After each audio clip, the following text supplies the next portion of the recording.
ZEE5 ಇರುವಾಗ ನೀವು ನಿಮ್ಮ ನೆಚ್ಚಿನ ಶೋಗಳನ್ನ ಎಂದಿಗೂ ಮಿಸ್ ಮಾಡಿಕೊಳ್ಳುವುದಿಲ್ಲ. ಅದು ಸಂಪೂರ್ಣ ಉಚಿತವಾಗಿ.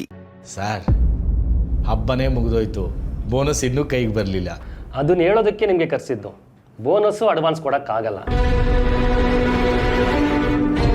ಯಾಕೆ ಸರ್? ಏನಾದರೂ ನನ್ನ ಕೆಲಸದಲ್ಲಿ ಏನಾದರೂ ಹೆಚ್ಚು ಕಮ್ಮಿ ಆಯಿತಾ? ನಿಮಗೆ ಅವತ್ತೇ ಎಚ್ಚರಿಕೆ ಕೊಟ್ಟಿದ್ದೆ. ನೀವು ಅದ್ರ ಬಗ್ಗೆ ಗಮನ ಹರಿಸಿಲ್ಲ ಅನ್ಕೊಳ್ತೀನಿ. ನಿಮ್ಮ ವರ್ಕಿಂಗ್ ಡೇಸ್ ಇರೋದಿನ 2 ತಿಂಗಳು ಮಾತ್ರ. 2 ತಿಂಗಳು ಮಾತ್ರನಾ? ಏನು ಸರ್ ಹಿಂಗೆ ಹೇಳ್ತಿದ್ದೀರಾ? ಸರ್, ಏನೋ ಡಾಕ್ಯುಮೆಂಟಲ್ಲಿ ಹೆಚ್ಚು ಕಮ್ಮಿ ಆಗಿದೆ. ನನಗಿನ್ನೂ 2 ವರ್ಷ ಸರ್ವಿಸ್ ಇದೆ ಸರ್. ಹೌದು, ಆದರೆ ನಿಮಗೆ ಹೇಳಿದ್ದೆ ನಮ್ಮ ಕಂಪ್ನಿ ರೂಲ್ಸ್ ಚೇಂಜ್ ಆಗಿದೆ ಅಂತ. ನಿಮಗೆ ಏಜ್ ಜಾಸ್ತಿ ಆಗಿದೆ ಅನ್ನೋ ಕಾರಣಕ್ಕೆ ನಮ್ಮ ಕಂಪ್ನಿ ನೀವು ಕೆಲಸ ಮಾಡೋದಕ್ಕೆ ಅನ್ಫಿಟ್ ಅಂತ ತೀರ್ಮಾನ ಮಾಡಿದೆ.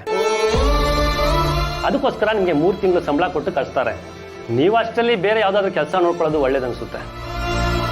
ಸರ್, ಅದು ಶ್ರೀನಿವಾಸರೇ, ನಿಮ್ಮ ಕಷ್ಟ ನಂಗೆ ಅರ್ಥ ಆಗುತ್ತೆ, ಆದರೆ ನಾನು ಏನೂ ಮಾಡೋಕ್ಕಾಗೋದಿಲ್ಲ. ನಿಮಗೆ ಗೊತ್ತು, ನಿಮ್ಮ ಫ್ರೆಂಡು ಸೋಮು ವಿಷಯದಲ್ಲಿ ಇದೇ ರೀತಿ ಆಯಿತು. ಇದೇ ಥರ ಅವ್ರು ಕೆಲಸ ಕಳ್ಕೊಂಡ್ರು. ವಯಸ್ಸಾದವ್ರನ್ನೆಲ್ಲ ಕೆಲಸದಿಂದ ತೆಗಿತಿದಾರಂತೆ ಕಣೋ. ಮುಗೀತು ಕಣೋ. ಸಮಾಧಾನ ಮಾಡ್ಕೋ.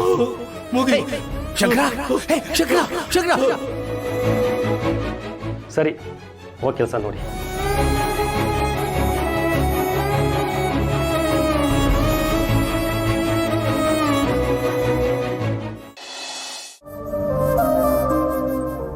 ರೀ, ಯಾವಾಗ ಬಂದ್ರಿ? ಇವಾಗ ಬಂದೆ ಲಕ್ಷ್ಮಿ, ಇವಾಗಿಂದು ಬಂದೆ. ಹೌದಾ? ರೀ, ಆಫೀಸಲ್ಲಿ ಬೋನಸ್ ಕೇಳ್ತೀನಿ ಅಂದ್ರಲ್ಲ, ಕೇಳಿದ್ರಾ? ಇರೋ ದುಡ್ಡೆಲ್ಲ ಹಬ್ಬಕ್ಕಂತ ಖರ್ಚಾಗೋಯ್ತು. ಇನ್ನು ಬಾಡಿಗೆನೂ ಕಟ್ಟಿಲ್ಲ. ಬಾಡಿಗೆಗಂತ ಎತ್ತಿಟ್ಟಿದ್ದ ದುಡ್ಡನ್ನು ಖರ್ಚು ಮಾಡಿಬಿಟ್ಟಿದ್ದೀವಿ. ಕೇಳಿದ್ದೀನಿ ಲಕ್ಷ್ಮಿ. ಅವರು ನಮ್ಮ ಮ್ಯಾನೇಜರು ರಜಕ್ಕೇನೋ ಹೋಗಿದ್ದಾರೆ, ಬಂದ ಮೇಲೆ ಎಲ್ಲ ವ್ಯವಸ್ಥೆ ಮಾಡ್ತೀನಿ ಅಂತ ಹೇಳಿದ್ದಾರೆ. ಆಗತ್ತೆ. ಹೌದಾ? ಹಾಗಾದ್ರೆ ಸರಿ ರೀ. ಮನೆ ಬಾಡಿಗೆ ಜೊತೆ ರೇಷನ್ನು ತರಬೇಕು.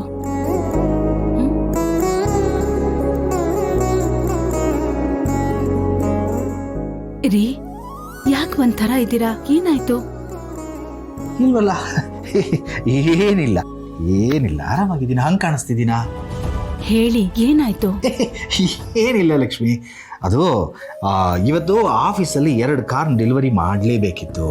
ಸೊ ಆಯಾಸ, ಹಾಗಾಗಿ ಏನೋ ಒಂದು ಸ್ವಲ್ಪ ಮೈಯೆಲ್ಲ ತುಂಬ ನೋವಾಗ್ತಿದೆ ಅಷ್ಟೇ. ಆರಾಮಾಗಿದ್ದೀನಿ, ನೀನೇನು ತಲೆ ಕೆಡಿಸ್ಕೋಬೇಡ.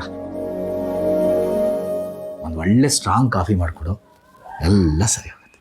ಆಯ್ತು, ಮಾಡ್ಕೊಂಡು ಬರ್ತೀನಿ.